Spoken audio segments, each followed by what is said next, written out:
열왕기상 17장.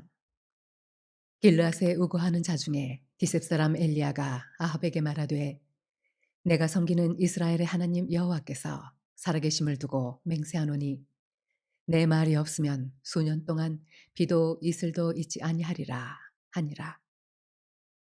여호와의 말씀이 엘리야에게 임하여 이르시되, 너는 여기서 떠나 동쪽으로 가서 요단 앞 그리 시냇가에 숨고 그 시냇물을 마시라. 내가 까마귀들에게 명령하여 거기서 너를 먹이게 하리라.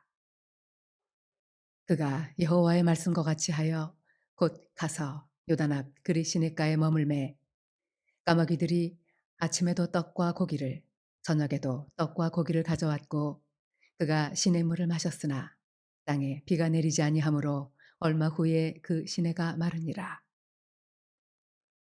여호와의 말씀이 엘리야에게 임하여 이르시되, 너는 일어나 시돈에 속한 사르밧으로 가서 거기 머물라.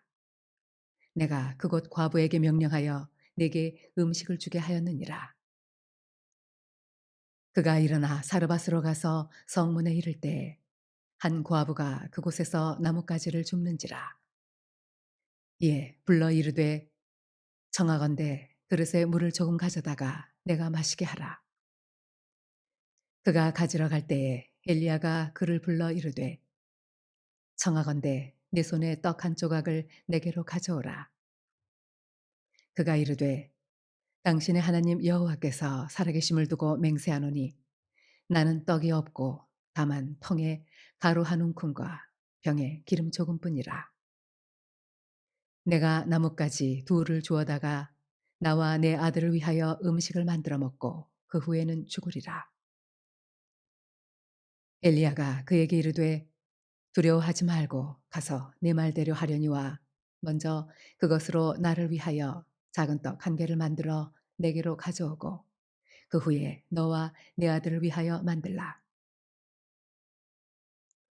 이스라엘의 하나님 여호와의 말씀이 나 여호와가 비를 지면에 내리는 날까지 그 통에 가루가 떨어지지 아니하고 그 병에 기름이 없어지지 아니하리라 하셨느니라. 그가 가서 엘리야의 말대로 하였더니 그와 엘리야와 그의 식구가 여러 날 먹었으나 여호와께서 엘리야를 통하여 하신 말씀같이 통에 가루가 떨어지지 아니하고 병에 기름이 없어지지 아니하니라. 좋은 날입니다.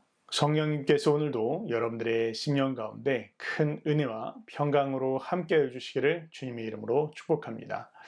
우리는 지난주에 솔로몬의 삶에 대해서 한번 생각해 보았습니다.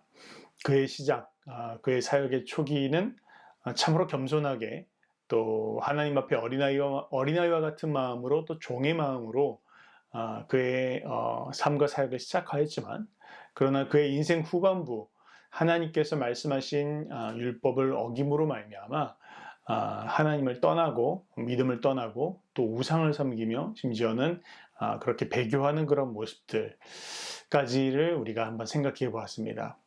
그리고 그것을 다윗의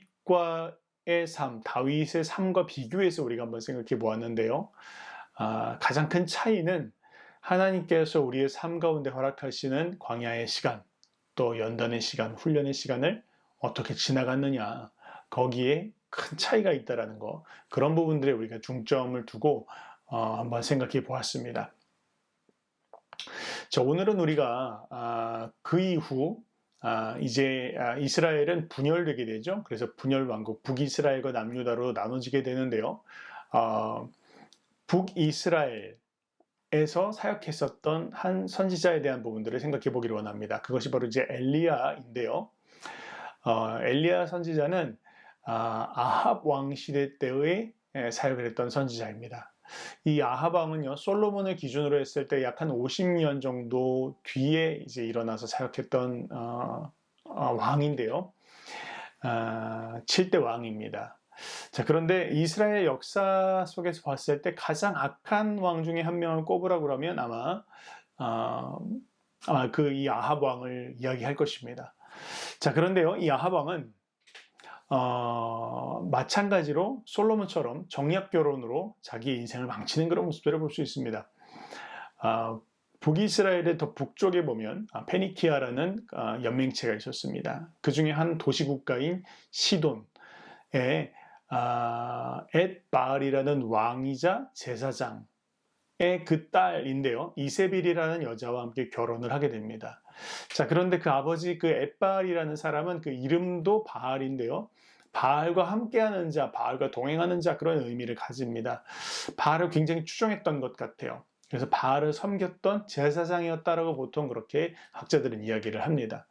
자, 그 엣바알이 자기 딸 이세벨을 북이스라엘의 아합에게 주었을 때 그는 그냥 순수한 어떤 정치적인 목적뿐만 아니라 종교적인 의도 가운데에서 북이스라엘 가운데 바알 숭배 신앙을 집어넣으려는 의도를 가졌던 것으로 보입니다. 이유는 그 이세벨이 북이스라엘로 왔을 때 아합과 함께 아합을 충동하여서 북이스라엘 가운데 바알 신앙을 아주 열심히 집어넣은 그런 모습들을 볼 수 있습니다. 본문을 한번 볼까요? 우리 열왕기상 16장 29절에서 32절 말씀에 이렇게 나와 있습니다. 유다의 아사왕 제38년에 오므리의 아들 아합이 이스라엘의 왕이 되니라. 오므리의 아들 아합이 사마리아에서 22년 동안 이스라엘을 다스리니라. 오므리의 아들 아합이 그의 이전의 모든 사람보다 여호와 보시기에 악을 더욱 행하여 느밧의 아들 여로보암의 죄를 따라 행하는 것을 오히려 가볍게 여기며, 그 다음에요, 시돈 사람의 왕 엣바알의 딸 이세벨을 아내로 삼고 가서 바알을 섬겨 예배하고 사마리아에 건축한 바알의 신전 안에 바알을 위하여 제단을 쌓으며 그렇게 이야기하고 있습니다. 자, 사마리아의 바알에 그런 제단을 쌓았다라는 것은 북이스라엘의 신이 더 이상 여호와가 아니라 이 바알이라는 것을 공개적으로 인정하는 것이나 마찬가지입니다. 더 나아가서 바알 숭배를 더욱더 적극적으로 하기 위해서요, 이 아합과 이세벨은 하나님의 선지자들을 완전히 몰살시키는 그런 일들까지 벌이게 되어집니다. 자, 불과 50년이라는 시간밖에 지나지 않았는데요. 벌써 이제 이스라엘은 굉장한 깊은 영적 어둠 가운데 빠져들게 됩니다. 국가적인 그런 배도가 이제는 그 이스라엘 전체를 내리누르고 있는 그런 영적 분위기를 볼 수 있습니다. 자, 그런데요, 하나님은요, 그런 시대 가운데 우리가 생각하는 영적인 어두움의 시대, 배교의 시대라고 생각하는 그런 때 하나님은 하나님의 사람을 일으키십니다. 하나님은 그런 때 그의 종들을 일으키셔서 하나님의 일을 행하시는 분이십니다. 당신의 백성들을 긍휼히 여기시는 것이죠. 모두가 다 영적인 어둠의 시대라고 느낄 때, 희망이 사라졌다라고 생각할 때 하나님께서는 하나님의 사람, 당신의 종들을 일으키셔서 새로운 역사를 일으키시는 것을 우리는 볼 수 있습니다. 오늘 그 엘리야가 바로 그 주인공이고요. 제가 바라는 바는 오늘 이 말씀을 듣는 저와 여러분이 정말 이 시대 가운데 이 시대의 영적인 어둠을 뚫고 새로운 하나님의 역사에 쓰임받는 그런 사람들이 되어지기를 원합니다. 우리 그런 마음으로 오늘 본문을 한번 생각해 보기를 원합니다. 자, 여러분, 엘리야는 누구일까요? 자, 엘리야는요, 성경에서 이야기하고 있는 그에 대한 표현을 보면 야고보서에 이렇게 이야기하고 있는데 5장 17절에 이렇게 말하고 있어요. 엘리야는 우리와 성정이 같은 사람이로되, 그렇게 이야기하고 있습니다. 자, 성정이 같은 사람이라는 그런 의미는 우리와 같은 연약한 본성을 가진 사람이다라는 의미를 가집니다. 똑같은 우리처럼 연약한, 또 넘어지기도 하는 그런 사람이다라는 것이에요. 자, 그런데요, 우리가 아는 엘리야는 그렇지 않은 것 같이 보입니다. 아주 위대한 선지자처럼 보이고 대단한 그런 사역들을 했던 사람으로 우리는 기억하고 있습니다.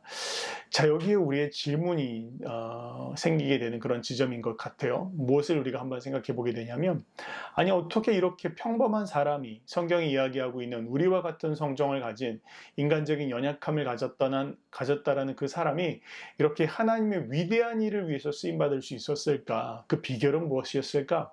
이런 부분들을 여러분 궁금하지 않습니까? 네, 그런 부분들을 우리가 엘리야의 삶을 통해서 한번 생각해보고 또 짚어가는 것이 굉장히 중요하다고 생각합니다. 자, 엘리야라는 그런 그 이름의 뜻은 무엇이냐면요, 여호와가 하나님이시다라는 뜻입니다. 그 이름은 그의 삶의 부르심, 또 그의 삶의 미션을 잘 설명해주고 있는데요. 그 엘리야의 삶은 여호와께서 살아계신 참 하나님이시다. 다른 그 누구가 아니라 여호와께서 살아계신 참 하나님이시다, 참 신이시다라는 것을 선포하는 그런 인생을 살았던 것을 볼 수 있습니다. 자, 이렇게 하나님의 그 위대한 여호와께서 참 하나님이시다, 참 신이시다라는 것을 선포하고 온 삶으로 증명하는 것을 위해서 쓰임 받았던 엘리야, 그 위대한 일들을 위해서 쓰임 받았던 선지자인데요. 어떻게 그가 그렇게 쓰임 받을 수 있었는지 특징적인 면들을 한번 오늘, 그리고 또 다음 주에 걸쳐서, 2주에 걸쳐서 오늘 한번 우리가 생각해 보기를 원합니다. 우리가 엘리야의 삶에서 가장 기억이 남는 장면이 뭐라고 생각하십니까? 라고 묻는다면 여러분 누구라고, 또 어떤 장면이라고 생각을 하시겠습니까? 아마 성경을 조금만 아시는 분들은요, 갈멜산에서 바알의 선지자들 450명과 영적인 대결을 벌였던 그 장면을 여러분들 기억하실 것입니다. 다음 주에 우리가 한번 그 내용들에 대해서 더 구체적으로 생각해 볼 텐데요. 자, 그런데요, 바알의 선지자 450명과 벌였던 그 대단한 영적 대결은요, 그냥 하루아침에 이루어진 일이 아닙니다. 다른 말로 이야기하면 그 일을 위해서 하나님께서는 엘리야를 준비시키셨다는 것을 우리는 성경을 통해서 생각해 볼 수, 또 찾아볼 수 있다라고 저는 생각을 합니다. 자, 오늘 본문 열왕기 상 17장 1절 말씀을 한번 읽어볼까요? 길르앗에 우거하는 자 중에 디셉 사람 엘리야가 아합에게 말하되 내가 섬기는 이스라엘의 하나님 여호와께서 살아계심을 두고 맹세하노니 내 말이 없으면 수년 동안 비도 이슬도 있지 아니하리라 하니라. 그렇게 이야기하고 있어요. 자, 1절 한 문장인데 그냥 우리가 쉽게 엘리야가 바알한테 이런 이야기를 했구나라고 그냥 생각해 볼 수 있을 것 같아요. 그런데 1절 말씀은 굉장히 중요한 부분들을 내포하고 있습니다. 제가 서두에 방금 전에 이렇게 말씀드렸는데요. 갈멜산 전투를 위해서, 갈멜산 영적 대결을 위해서 하나님께서 이 엘리야를 준비시키셨다라고 말씀을 드렸는데요. 그 준비시키심에 있어서 가장 핵심, 하나님께서 하나님의 백성을 준비시키심에 있어서 가장 중요한 것은 무엇이다라고 생각하십니까? 네, 그것은 하나님의 말씀에 철저하게 순종하는 것을 배워야 한다는 거예요. 하나님께 쓰임받기를 원한다면 하나님께서 쓰시는 당신의 종들은 하나님께서 반드시 거쳐가게 하시는 그런 훈련의 과정이 있습니다. 그게 뭐냐면 하나님의 말씀에 철저하게 순종하는 것을 반드시 하나님은 훈련시키신다는 것입니다. 자, 여러분, 우리가 아브라함의 삶에 대해서 한번 생각해 보면요. 하나님께서 아브라함에게 뭐라고 말씀하셨냐면 본토 친척 아비집을 떠나라 그렇게 말씀하셨어요. 자, 그런데요. 우리가 창세기 말씀을 보면 알겠지만 아브라함이 본토는 떠났는데 그의 친척은 데리고 가는 그런 모습들을 볼 수 있어요. 아버지도 데려갔지만 아버지는 중간에 돌아가시게 되고, 그리고 친척 롯은 끝까지 가나안 땅까지 가게 됩니다. 자, 그런데요, 놀랍게도 성경은 뭐라고 이야기하고 있냐면 그 친척 롯이 아브라함을 떠나고 난 후에야 하나님께서 그에게 동서남북을 다시 바라보게 하시면서 내가 너에게 이 땅을 주리라 말씀하시고 본격적인 당신의 사역들을 펼쳐가시는 그런 모습들을 볼 수 있어요. 다른 말로 이야기하면 아브라함이 여전히 하나님의 말씀에 100% 순종하지 못하고 있었던 것을 이야기하는 것이죠. 그래서 그가 자기의 친척, 인간적으로는 함께하고 싶지만 자기의 친척을 내려놓고 나니까 하나님께서 당신의 일을 시작하시더라, 그런 모습들을 볼 수 있습니다. 사울은 어떻습니까? 하나님께서 분명히 말씀하셨어요. 아말렉을 진멸하라 그렇게 이야기하셨습니다. 그러나 사울은 하나님의 말씀에 철저하게 순종하지 않고 자기의 인간적인 생각으로 아말렉을 살려두고 아가광을 살려두는 그런 모습들을 볼 수 있습니다. 어떻게 됐죠? 바로 그것으로 말미암아 사울은 하나님께 버림받게 되어집니다. 자, 여러분, 하나님의 선지자는요, 굉장히 중요한 임무를 띠고 있습니다. 그것이 뭐냐면 하나님이 말씀하시는 것을 가감없이 전하는 것입니다. 자, 그런데 그 하나님의 선지자가 만약 사람이 두려워서 혹은 자신이 이야기하는 게 상황에 맞지 않다고 하여서 이야기하지 않는다면 사람들에게는 인정받을지 모르겠지만 누구한테 버림받을까요? 네, 하나님께 버림받은 것입니다. 그래서 하나님께 쓰임받기를 원한다면 하나님께서 쓰시는 하나님의 사람들은 반드시 지나가게 하시는 것이 있는데, 그게 뭐냐면 하나님의 말씀에 철저하게 순종하는 것입니다. 여러분, 하나님께 쓰임받기를 원하십니까? 하나님이 쓰시는 사람이 되기를 원하십니까? 그렇다면 명심하시기 바랍니다. 하나님의 말씀에 100% 순종해야 합니다. 사람이 두려워서, 혹은 내 마음에 들지 않는다고 해서, 혹은 내 생각이 더 옳다고 생각해서 하나님의 말씀을 따라 행하지 않는다면 하나님께서 결코 쓰실 수 없는 사람이 된다는 것입니다. 우리가 이것을 꼭 기억해야 될 것 같아요. 자, 그런데 방금 17장 1절에 지금 이렇게 이야기하고 있었죠. 엘리야가 아합에게 말하되 내가 섬기는 이스라엘의 하나님 여호와께서 살아계심을 두고 맹세하노니, 그렇게 이야기했다고 했습니다. 자, 지금 분위기가 어떠냐면요, 아합이요, 여호와 하나님, 여호와 신앙을 완전히 버렸어요. 그리고 이제는 정책적으로 국가 종교를 이제는 바알 숭배로 이제 국가 종교 시스템들을 세팅하고 있는 그런 분위기입니다. 왕이, 그러니까 왕 주변에 있는 사람들이며 신하며 백성들이며 이제는 전부 다 바알 숭배로 완전히 나라의 분위기가 흘러가고 있는 그런 상황이었어요. 자, 그런데요, 그런 분위기 속에서 딱 한 사람, 이 엘리야가 등장한 것입니다. 그리고 엘리야가 나타나서 이스라엘의 하나님 여호와가, 그렇게 이야기하고 있어요. 뭘 말합니까? 이스라엘의 하나님은 바알이 아니다, 여호와다라는 것을 선언하고 있는 것입니다. 너희가 지금 바알이 하나님이라고 이야기하고 있느냐? 바알을 섬기겠다라고 이야기하고 있느냐? 아니다. 이스라엘의 하나님은 오직 여호와 한 분이시다라는 것을 그는 선포하고 있는 것입니다. 자, 그러면서요, 뭐라고 이야기하고 있냐면 내 말이 수년 동안 비도 이슬도 있지 아니하리라. 내 말이 없으면 비도 이슬도 수년 동안 있지 아니하리라. 그렇게 이야기하고 있어요. 여러분, 되게 재밌는 것입니다. 왜냐면요, 여러분, 바알은요, 풍요를 가져다주는 신으로 알려져 있습니다. 폭풍의 신이라고 알려져 있어요. 다른 말로 이야기하면 비를 내리는 신이라고 그렇게 이야기하고 있습니다. 비가 와야 수확을 할 수 있고, 그래야 풍요로운 삶을 누릴 수 있는 것이지 않습니까? 그래서 바알은요, 비를 주는 그런 신으로 알려져 있어요. 자, 지금 근데 엘리야가 뭐라고 이야기하고 있냐면 바알이 비를 내려준다고? 어림없는 소리 하지 말아라. 그러면서 지금 바알을 사실은 거세하고 있는 것입니다.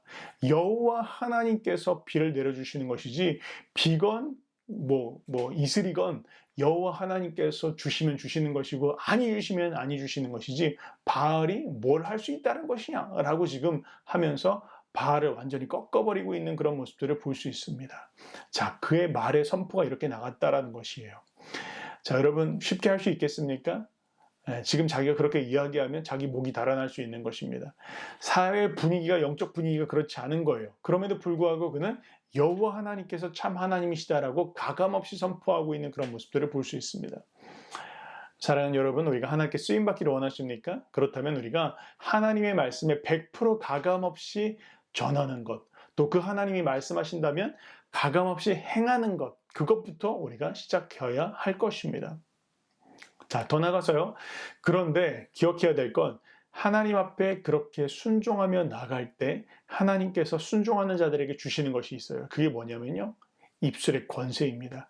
그가 하신 말씀을 하나님께서 친히 확증해 주신다는 것입니다. 자, 이제 아합을 두려워하지 아니하고 선포한 엘리야, 그의 말처럼 이스라엘은 그가 이야기하기 전까지 3년 반이라는 시간 동안 비도 이슬도 내리지 않는 그런 모습들을 볼 수 있습니다. 참 놀랍죠? 그것이 바로 하나님의 말씀에 순종하는 자들에게 주시는 하나님의 권세입니다. 만약 우리가 하나님의 말씀에 철저하게 순종한다면 사람들이 내 말을 듣지 않습니다, 혹은 내가 말하는데 왜 내 이야기를 듣지 않나, 이렇게 여러분 속상해할 필요 없습니다. 하나님의 말씀에 내가 온전히 정열되어 있다면, 하나님이 말씀하시는 것에 100% 순종하고 있다면 입술의 권세는요, 하나님이 주시는 것입니다. 내가 사람들에게 윽박 지른다고 해서, 혹은 내가 사람을 설득한다고 해서 변화되거나 듣는 게 아니라는 거예요. 하나님의 권세를, 하나님의 말씀에 순종할 때 그 권세를 하나님이 주실 때에만 가능하다라는 것을 성경은 이야기하고 있는 것입니다. 자, 그 다음 넘어가 봅시다. 2절부터 7절 말씀인데요. 한번 제가 읽어보겠습니다. 여호와의 말씀이 엘리야에게 임하여 이르시되 너는 여기서 떠나 동쪽으로 가서 요단 앞 그릿 시냇가에 숨고 그 시냇물을 마시라. 내가 까마귀들에게 명령하여 거기서 너를 먹이게 하리라. 그가 여호와의 말씀과 같이 하여 곧 가서 요단 앞 그릿 시냇가에 머물매 까마귀들이 아침에도 떡과 고기를 저녁에도 떡과 고기를 가져왔고 그가 시냇물을 마셨으나 땅에 비가 내리지 아니하므로 얼마 후에 그 시내가 마르니라. 그렇게 이야기하고 있습니다. 자, 하나님께서 뭘 명령하셨냐면요, 엘리야에게 그 말씀을 아합에게 선포한 다음 엘리야에게 이렇게 말씀하십니다. 숨어라. 그렇게 이야기하고 있어요. 왜 숨게 하셨을까? 이렇게 이야기할 수 있습니다. 3년 반이라는 시간 동안 이스라엘 백성들은 겸손해질 필요가 있습니다. 그동안 하나님이 아닌 바알을 섬기면서 교만해진 마음들, 하나님을 떠났던 마음들을 그들은 돌아보며 다시 그 마음을 낮춰야 될 필요가 있습니다. 때문에 하나님께서는 엘리야를 통해서 그 말씀을 하신 후에 그냥 비만 내리는 기근이 아니라 하나님의 말씀도 임하지 않는 기근의 시간 3년 반이라는 시간을 지나가게 하신 것입니다. 뿐만 아니라 이 3년 반이라는 시간 동안 하나님께서는 엘리야를 또한 훈련하기를 원하셨습니다. 자, 하나님께서 엘리야에게 뭐라고 말씀하셨냐면요, 그릿 시냇가로 가서 숨어라. 그렇게 이야기하셨어요. 자, 근데 그 시냇가에 물이 흐르고 있습니다. 그 물을 먹으면서 지낼 수 있었을 것 같아요. 자, 그런데요, 더 놀라운 건 뭐냐면 까마귀들이 주는 고기를 가지고 떡과 고기를 먹었다. 까마귀들이 물어다 주는 빵과 고기를 먹으면서 지냈다라는 거예요. 여러분, 이거 굉장히 놀라운 이야기입니다. 여러분, 혹시 지나가시다 까마귀 보셨습니까? 까마귀는요, 정말 뭐든지 탐욕스럽게 먹는 동물이에요. 자기 동료군 자기 새끼건 관계없이 음식이다, 먹는 것이다 싶으면 그냥 탐욕스럽게 달려드는 게 까마귀입니다. 근데요, 다른 새도 아니고 그 까마귀가 먹을 것을 가져다 주었다는 거예요. 아침 저녁으로 떡과 고기를 물어다 주었다. 자, 여러분, 일반적으로 생각하기 어려운 것이죠. 그런데 하나님께서는 이렇게 일반적이지 않은 혹은 자신의 생각대로가 아니라 하나님의 방법대로 역사하시더라는 것입니다. 다른 말로 이야기하면 이런 순종하는 과정들을 통해서 하나님께서 말씀하신 대로 그리시네가에 가서 숨어서 하나님이 말씀하신 까마귀들을 통해서 양식을 먹고 그것을 통해서 엘리야가 깨달았던 건 무엇입니까? 그것은 하나님께서는 이런 방법을 통해서도 공급하시는구나. 하나님께서 이런 방법을 통해서도 역사하시는구나. 인간적으로 볼 때는 완전히 불가능하다고 여겨지는 그런 때에 또 인간적으로는 가능하지 않다라고 하시는 하나님의 방법대로 하나님께서 역사하시는구나. 진짜 하나님 앞에 철저하게 의지하여야겠다. 하나님은 이렇게 책임지시는 분이시구나 라는 것을 그는 배웠던 것 같습니다. 여러분, 우리가 모두가 다 이런 시간들이 필요합니다. 하나님께서 물어다 주시는 까마귀가 가져다 주는 고기를 먹고 또 하나님께서 가져다 주시는 양식을 먹으면서 준비되어지는 시간들이 사역자들에게는 반드시 필요하다고 저는 생각합니다. 여러분, 저도 뭐 짧은 간증이지만요, 저도 처음 선교제를 나올 때요, 하나님께서 저에게 선교사로서의 컬링을 주셨을 때 제 마음이 굉장히 뜨거웠습니다. 그리고 하나님이 주신 그 부르심을 잃어버리지 않기를 원했습니다. 또 주님이 말씀하셨을 때 즉각적으로 순종하기를 원했습니다. 그래서 주변에서 참 좋은 조건들을 이야기하면서 이런 방법을 통해서 헌신한다면, 이런 방법을 통해서 선교사가 되어진다면 훨씬 더 보장받고 또 더 좋은 길이 되어지지 않을까라고 하시는 분들이 많이 있었습니다. 자, 그런데 아무리 기도해도 그것이 참 마음에 들어오진 않더라고요. 그래서 정말 무모하다 싶을 정도로 하나님이 말씀하셨을 때 순종하는 마음으로 선교사로 바로 헌신하고 나오게 됐어요. 근데 문제는 뭐였냐면요, 그런 저를 아무도 파송을 해주지 않았던 것입니다. 결국 그래서 아무도 파송해주지 못하고 또 아무에게도 후원을 구하지 못하고 선교사로 나오게 됐어요. 나올 당시에 진짜 처음 사역했던 카자흐스탄이라는 나라로 들어가는 편도 항공권 한 개 정도 살 수 있는 그런 가격, 그것만 가지고 정말 표를 사서 카자흐스탄에 들어갔던 기억이 납니다. 자, 그런데요, 그때 제가 참 들어가면서 참 마음에 정말 인간이니까요, 염려가 안 되겠습니까? 참 염려가 됐습니다. 하나님, 이거 뭐 하늘을 보면 하나님 뭐 하늘에서 돈이 떨어집니까? 혹은 뭐 땅을 파면 땅에서 돈이 나옵니까? 하나님, 어떻게 제가 먹고 살 수 있을까요? 주님, 정말 말씀하신 것 가운데 또 레디컬하게 헌신한다고는 했지만 진짜 하나님 책임지십니까? 염려함이 참 많았습니다. 그러나 2005년도에 제가 처음 주님 앞에 선교사로 헌신했는데 지금 이제 2021년, 한 16년이라는 시간이 지나면서 제가 지금 보면서 하나님께서 한 번도 굶기신 적이 없다. 한 번도 하나님께서 정말 하라고 하시는 일들, 맡기신 사역들을 함에 있어서 부족함이 없이 채우셨던 것들을 제가 보게 됩니다. 너무 놀라운 것 같아요. 하나님께서 정말 때로는 돈이 아니라 내가 돈이 없다고 하면 하나님께서 때로는 물질로, 때로는 그냥 먹을 것으로, 때로는 입을 옷으로 채워주시면서 하나님께서 정말 까마귀들을 통해서 역사하셨던 일들을 참 수많은 경험들을 하게 되었습니다. 그것을 보면서 하나님께서 분명히 부르신 사람은 하나님이 정말로 책임지시는구나. 우리의 삶을 이끄시는구나라는 것을 경험하게 되었습니다. 자, 이렇게요. 엘리야는 하나님께서 훈련케 하시는 그 훈련의 시간들을 지나갔습니다. 자, 그런데요. 우리의 인생에 하나님께서 주시는 훈련은요. 비단 우리 자신만을 위한 것은 아닙니다. 그 훈련은 나뿐만 아니라 다른 사람들을 위해서도 하나님께서 허락하신다는 것을 우리가 기억할 필요가 있어요. 열왕기상 8절 말씀부터 더 계속 한번 봅시다. 8절 말씀에 이렇게 이야기하고 있어요. 여호와의 말씀이 엘리야에게 임하여 이르시되 너는 일어나 시돈에 속한 사르밧으로 가서 거기 머물라. 내가 그곳 과부에게 명령하여 내게 음식을 주게 하였느니라. 그렇게 이야기하고 있어요. 지금 뭘 말하고 있냐면 하나님께서 엘리야에게 다음 스텝의 훈련을 말씀하시는 거예요. 제가 처음 말씀드렸던 거 기억하십니까? 갈멜산에서의 영적 대결을 치르기 위해서 하나님께서는 엘리야를 단계별로 훈련시켜 가셨는데 처음 하셨던 그리시네가의 훈련을 지나고 이제 하나님께서는 그에게 다른 훈련을 그를 보내시고 계신 것입니다. 사르밧이라는 곳으로 가서 과부에게 공개를 받으라 그렇게 말씀하시는 거예요. 자, 그런데 여러분 사르밧이 어디냐면요. 사르밧이 시돈 땅에 있어요. 여러분 시돈 어디였다고 그랬죠? 네, 그 페니키아 땅이었다라고 했고 시돈은 그 이세벨의 고향입니다. 이세벨의 고향이었던 그 시돈, 다른 말로 이야기하면 바알 숭배의 근거지라고 이야기할 수 있고 지금 이 엘리야가 싸우고 있는 대적의 심장부라고 이야기할 수 있으며 하나님께서 그러니까 뭘 말씀하셨냐면 너 호랑이 굴에 들어가라 그렇게 이야기하신 거예요. 바알 숭배의 근거지로 들어가서 사역해라 그렇게 이야기하시는 거예요. 그리고 또 주님 뭐라고 말씀하시냐면 거기에 한 과부가 있을 것이다 라고 이야기하고 있어요. 여러분 과부는요 극빈자입니다. 근데 하나님께서 까마귀보단 좀 나아졌어요. 그런데 이제는 극빈자를 통해서 그를 먹이시겠다.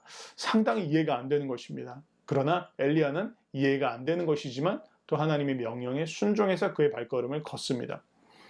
10절에 이렇게 이야기하고 있어요. 그가 일어나 사르밧으로 가서 성문에 이를 때 한 과부가 그곳에서 나뭇가지를 줍는지라. 하나님께서 과부를 만나게 하신 것이에요. 순종하셨기 때문에 하나님께서 적시에 만나게 하신 거예요. 자, 이제 뭐라고 얘기하냐면요. 이에 엘리야가 불러 이르되 청하건대 그릇에 물을 조금 가져다가 내게 마시게 하라 그렇게 이야기하고 있어요. 자, 엘리야가 이 과부를 보니까요. 과부가 지금 나무를 줍고 있습니다. 자, 나무를 줍는 일들은 보통 남자들이 하는 일이에요. 장자가 패는 일들 같은 것들이요. 그런데 장자가 팰 힘이 없으니까 땔감을 구하기 위해서 나무를 줍고 있다. 벌써 과부라는 게 보이고 또 가정 형편이 보이는 것입니다. 자, 그런데요. 아마 엘리야의 마음이 인간적인 마음이 통했던 것 같아요. 분명히 하나님 뭐라 말씀하셨냐면요. 음식을 공개한 바다라고 이야기를 했는데 엘리야가 물 한 잔 주십시오. 그냥 그렇게 이야기한 거예요. 자, 그렇게 이야기하고 났는데 아마 엘리야의 마음 가운데 하나님이 말씀하신 것과 다르다는 걸 느꼈던 것 같아요. 바로 이어서 11절에 이렇게 이야기하니까요. 한번 봅시다. 11절에 뭐라고 이야기하냐면요. 그가 가지러 갈새. 그러니까 그 여인이 물을 가지러 가는데 엘리야가 그를 불러서 다시 뭐라고 이야기하고 있냐면요. 청하건대 내 손에 떡 한 조각을 내게로 가지고 와라. 그렇게 이야기하고 있어요. 아마 엘리야도 입이 안 떨어졌을 것 같습니다. 저 과부한테 내가 지금 뭘 요구하는 것인가? 자기의 생각, 자기의 논리, 자기 이론 다 있어요. 그런데 하나님이 분명히 말씀하시기를 저 과부한테 음식물을 구하라 그렇게 이야기하겠습니다. 자기 생각을 내려놓은 겁니다. 자기 논리를 내려놓은 것이에요. 하나님 말씀하시는 것을 따라서 지금 이야기하는 것입니다. 자, 12절에 이제 봅시다. 그가 이르되 당신의 하나님 여호와께서 살아계심을 두고 맹세하노니 나는 떡이 없고 다만 통에 가루 한 움큼과 병에 기름 조금뿐이라. 내가 나뭇가지 둘을 주워다가 나와 내 아들을 위하여 음식을 만들어 먹고 그 후에는 죽으리라. 너무너무 가난한 상태라는 것을 지금 보여주고 있죠. 자, 그런데요, 이제 엘리야가 이야기합니다. 13절입니다. 엘리야가 그에게 이르되 두려워하지 말고 가서 내 말대로 하려니와 먼저 그것으로 나를 위하여 작은 떡 한 개를 만들어 내게로 가지고 오고 그 후에 너와 내 아들을 위하여 만들어라. 야, 굉장히 담대한 이야기였을 것 같습니다. 자, 네가 이야기한 대로 떡을 만들어 먹어라. 그런데 먼저 나에게 가지고 와라. 그렇게 지금 이야기하고 있는 것이에요. 자, 14절에 뭐라고 이야기하고 있냐면요. 이스라엘 하나님 여호와의 말씀이, 다시 한번, 이스라엘의 하나님 여호와의 말씀이 나 여호와가 비를 지면에 내리는 날까지 그 통에 가루가 떨어지지 아니하고 그 병에 기름이 없어지지 아니하리라 하셨느니라 지금 이야기하고 있습니다. 다시 한번 제가 말씀을 드릴게요. 이 이야기의 핵심이 뭘까요? 여러분들은 지금 제가 말씀드렸던, 우리가 방금 읽었던 이 이야기의 핵심이 뭐라고 생각하십니까? 어떤 사람은요, 아무리 어려워도 하나님의 사람을 잘 모셔라, 잘 접대해라, 잘 대접해라, 뭐 그렇게 해석할 수도 있습니다. 뭐 그것도 맞는지 모르겠습니다. 자, 그런데요, 그게 초점은 아닌 것 같아요. 오늘 본문의 초점, 핵심은 무엇입니까? 오늘 본문의 초점은 바알 신앙에 사로잡혀 있었던 한 여인, 바알이 나의 인생을 책임진다라고 오로지 그것만 믿고 살아왔었던 한 여인. 그러나 결코 바알로부터 어떠한 도움도 받지 못했고 이제는 죽음에 다다른 그 여인이, 그 여인을 하나님께서 해방시키고 계신 그런 장면들을 볼 수 있습니다. 어떻게요? 여호와 하나님을 나타냄으로 말미암아 여호와 하나님이 누구신지를, 그의 시선을 바알이 아니라 여호와 하나님께로 옮겨 그 여호와 하나님을 바라보고 그를 향해서 너의 믿음을 걸라, 그를 향해서 너의 믿음을 도전하라 라고 지금 그 여인에게 이야기하였다라는 것입니다. 자, 엘리야는요, 그릿 시내가에서 기적적으로 하나님께서 공급하시는 것을 배웠습니다. 그것을 체험했어요. 자, 그 체험을 바탕으로 지금 이야기하고 있는 거예요. 너의 공급자가 누구냐? 너를 책임지시는 분이 누구시냐? 너의 참 하나님이 누구시냐? 너를 먹이시는 분이 누구시냐? 하나님이시다라는 거예요. 더 나아가서 15절, 16절 말씀을 봅시다. 어떤 일이 일어났는지 보겠습니다. 그가 가서 엘리야의 말대로 하였더니 그와 엘리야와 그의 식구가 여러 날 먹었으나 여호와께서 엘리야를 통하여 하신 말씀같이 통에 가루가 떨어지지 아니하고 병에 기름이 없어지지 아니하니라. 이렇게 이야기하고 있어요. 자, 지금까지 여인은요, 바알을 섬기면서 만약 나에게 양식이 없다면, 아마 먹을 것이 없다면 그냥 죽을 길밖에 없다라고 생각하면서 살고 있었습니다. 그런데 엘리야가 지금 이야기하는 거예요. 결코 죽지 않는다. 너의 진정한 공급자는 여호와 하나님이시다. 네가 그 여호와 하나님께로 너의 초점과 너의 믿음을 드린다면 그가 너를 돌보실 것이며 너를 책임지실 것이다. 그분께로 채널을 돌려라. 지금 챌린지를 한 것입니다. 바알은 절대로 할 수 없는 것이죠. 오직 여호와만이 그 일을 하실 수 있는 것이다 라는 것을 그는 도전한 것입니다. 그 스스로가 바로 그릿 시내가에서 하나님으로부터 받았던 훈련이 있었기에 지금 그것을 도전할 수 있는 것입니다. 자, 이와 같이 우리가 하나님 앞에 쓰임받기를 원한다면요, 하나님의 말씀에 100% 순종하는 것을 배워야 합니다. 하나님께 쓰임받기를 원한다면 하나님이 말씀하신 것을 100% 순종하며 행해야 하고 말해야 된다는 것을 엘리야의 삶과 사역이 지금 보여주고 있는 것입니다. 사랑하는 여러분들, 정말 이 시대 가운데에는요, 그런 훈련된 청년 지도자들이 나와야 될 것이다 라고 저는 믿습니다.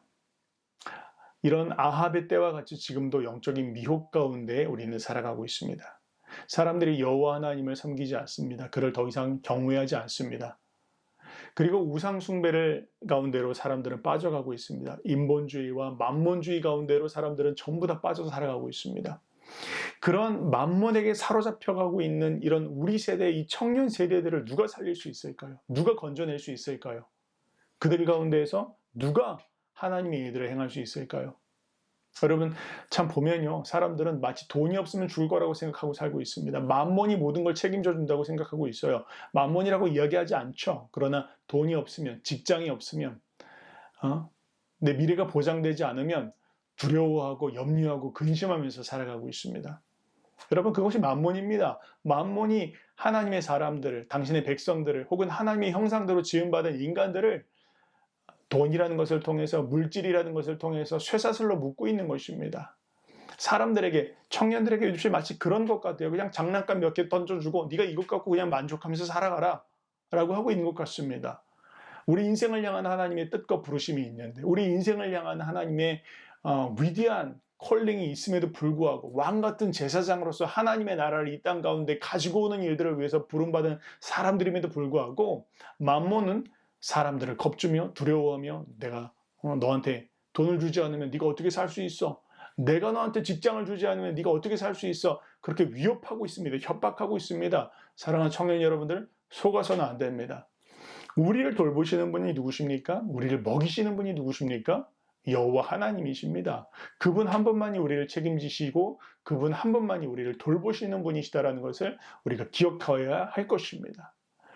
이 시대 가운데 그것을 체험한 사람들, 그것을 경험한 세대들, 그것을 체험하고 경험하고 하나님의 말씀에 100% 순종한 그런 청년 세대들이 일어날 때 이 땅의 어둠을 끊어낼 것입니다. 이 땅의 미혹들을 물리쳐낼 것입니다. 이 땅 가운데 하나님의 통치와 다스림을 가지고 올 것입니다. 사랑하는 여러분들, 저 여러분들이 그런 사람들 되기를 바랍니다. 그 일을 위해서 하나님의 말씀에 100% 순종하는 자들 되기를 바랍니다. 하나님이 말씀하셨을 때 그 말씀에 100% 순종하여 살아가고, 하나님이 말씀하셨을 때 그 말씀에 100% 순종하여 선포하는 삶을 사는 저 여러분들 되기를 바랍니다. 그럴 때 우리가 이 세대의 절망을 뚫어낼 것입니다. 그런 우리가 되기를 주님의 이름으로 축복합니다.